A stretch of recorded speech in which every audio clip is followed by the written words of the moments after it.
Assalamualaikum warahmatullahi wabarakatuh.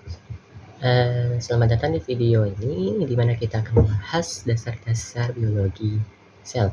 Nah, mulai dari struktur hingga mekanisme transformasi zatnya melalui membran.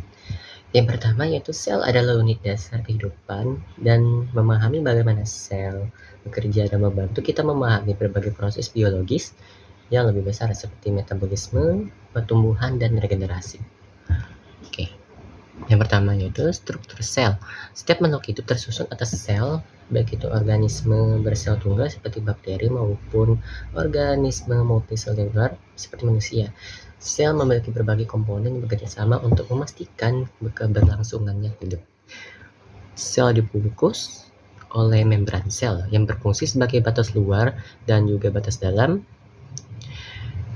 lalu yang mengontrol keluar masuknya zat. Di dalam terdapat sitoplasma, tempat berbagai reaksi biokimia terjadi. Pada sel eukariotik terdapat nukleus, pusat kendali yang menyimpan materi genetik berupa DNA dan mengatur seluruh aktivitas sel.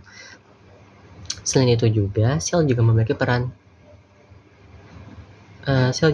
berbagai organel yang mendukung fungsinya. Contohnya adalah mitokondria, yang sering disebut sebagai pembangkit tenaga sel karena berperan dalam produksi energi. Ada pula ribosom yang bertanggung jawab dalam mensintesis protein, serta retikulum endoplasma halus dan kasar. Ada yang berperan transportasi protein dan lipid. Nah, semua komponen ini bekerja secara harmonis atau serasi untuk mempertahankan kehidupan sel. Nah, yang kedua yaitu organel sel, jenis dan fungsinya. Organel sel ada struktur khusus dalam sel yang memiliki fungsi tertentu. Beberapa organel sel utama dalam sel eukariotik atau sel yang berinti adalah yang pertama yaitu nukleus, mengontrol aktivitas sel dan menyimpan informasi genetik dalam bentuk DNA. Mitokondria, yang kedua, mitokondria bertanggung jawab atas produksi energi dalam bentuk ATP melalui proses respirasi seluler. Yang ketiga, ribosom, tempat sintesis protein yang akan digunakan oleh sel atau diekspor keluar sel. Lalu yang keempat yaitu retikulum endoplasma, ada yang kasar atau RE kasar dan juga RE halus yang berperan. Yang RE kasar yaitu berperan dalam mensintesis protein, dan RE halus itu berperan dalam sintesis lipid dan juga detoksifikasi zat beracun. Lalu selanjutnya itu aparatus Golgi, memproses, menyortir, dan mengemas protein sebelum dikirim ke tujuan akhir. Yang terakhir itu lisosom, mengandung enzim pencernaan yang membantu dalam penguraian zat-zat yang tidak dibutuhkan oleh sel. Lalu selanjutnya ada difusi melalui membran. Salah satu fungsi utama membran sel adalah mengontrol pergerakan zat masuk dan keluar dari sel. Salah satu mekanisme utama yang digunakan adalah difusi, yaitu perpindahan molekul dari daerah dengan konsentrasi tinggi ke konsentrasi rendah. Lalu ada dua jenis difusi utama, yaitu difusi sederhana, yaitu di mana molekul kecil seperti oksigen dan karbon dioksida dapat langsung melewati membran sel.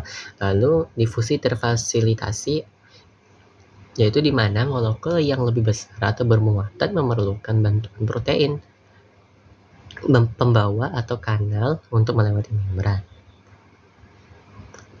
Nah, difusi sendiri sangat penting bagi keberlangsungan hidup sel karena memungkinkan pertukaran zat yang diperlukan dalam berbagai proses biologi seperti respirasi seluler dan ekskresi limbah metabolik.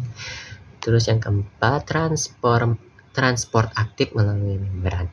Tidak semua pergerakan zat dapat terjadi secara pasif melalui difusi. Ada kalanya sel perlu memindahkan zat melawan gradien konsentrasi dari daerah dengan konsentrasi rendah ke daerah konsentrasi tinggi, atau disebut juga transport aktif, dan membutuhkan energi dalam bentuk ATP. Nah,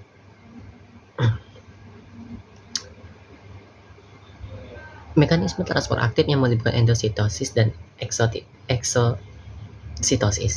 Yang pertama, endositosis, proses di mana sel menelan partikel besar atau cairan dengan membentuk vesikel. Contohnya adalah fagositosis, di mana sel menelan partikel besar seperti bakteri. Yang kedua yaitu eksositosis, proses pelepasan zat dari dalam sel keluar melalui vesikel yang menyatu dengan membran sel, misalnya dalam pelepasan hormon dan atau enzim pencernaan. Nah, melalui mekanisme seperti ini, sel dapat mempertahankan keseimbangan internalnya dan menjalankan berbagai fungsi biologis yang kompleks. Oke, itu saja pembahasannya mengenai siklus sel, jenis organ dan fungsinya, serta mekanisme transportasi melalui membran sel. Semua ini bekerja sama untuk menjaga keseimbangan keberlangsungan hidup sel.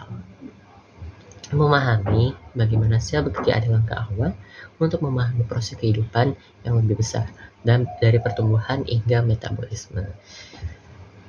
Terima kasih, saya Muhammad Fatir. Jika ada salah kata, mohon diperbaiki. Baiklah, wassalamualaikum warahmatullahi wabarakatuh.